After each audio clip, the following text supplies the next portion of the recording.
আল্লাহ তাআলার রাত দিন সৃষ্টি করা এবং এর পরিবর্তনের মাঝে আমরা যেন আল্লাহ তাআলাকে খুঁজে পাই, এই জন্যই আল্লাহ তাআলা রাতকে সৃষ্টি করেছেন। অনেক হিকমত, তার মধ্যে এটাও একটা হিকমত।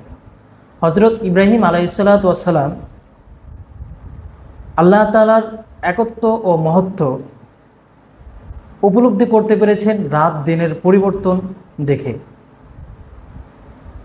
আল্লাহ তাআলা রাত দিন সৃষ্টি করেছেন, এর হিকমত তিনি নিজেই কোরআনে উল্লেখ করেন, হুয়াল্লাযী জাআলা লাকুমুল লাইলা লিতাসকুনু ফীহি ওয়ান নাহারা মুবসিরা ইন্না ফী যালিকা লাআয়াতিন লিকওমি ইয়াসমাউন। এই আয়াতে আল্লাহ তাআলা রাতকে কেন সৃষ্টি করেছেন এবং দিনকে কেন বানিয়েছেন এটা স্পষ্টভাবে উল্লেখ করা হয়েছে। আল্লাহ তাআলা রাতকে বানিয়েছেন নিদ্রার জন্য এবং দিনকে বানিয়েছেন দেখে দেখে উপার্জন করার জন্য।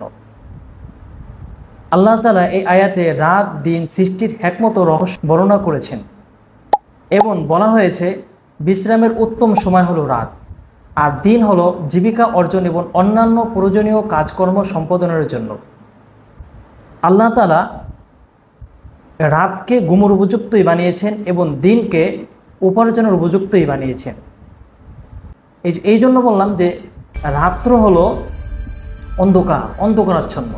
আল্লাহ তাআলা রাতকে অন্ধকারাচ্ছন্ন বানিয়েছেন, আর অন্ধকারাচ্ছন্ন বানানোর ফলে মানুষ ঘুমাতে পারে। অন্ধকার ঘনিয়ে আসলে মানুষ নিদ্রার কোলে ঢলে পড়ে। আর দিনকে বানিয়েছেন উনি আলোকময়, উজ্জ্বল। দিনের আলো ফুটে উঠলে মানুষ ঘুম থেকে জাগ্রত হয়ে উপার্জন করতে বেরিয়ে যায়। আর আল্লাহ তাআলা রাত দিনের মাঝে যে নিদর্শন রেখেছে এটা বিস্তৃতভাবে অর্থাৎ ব্যাপকভাবে আল্লাহ বলেন, ইন্না ফি ইখতিলাফিল লাইলি ওয়ান নাহারি ওয়া মা খালাকাল্লাহু ফিস সামাওয়াতি ওয়াল আরদি লাআয়াতিন লিকওমি ইয়াত্তাকুন।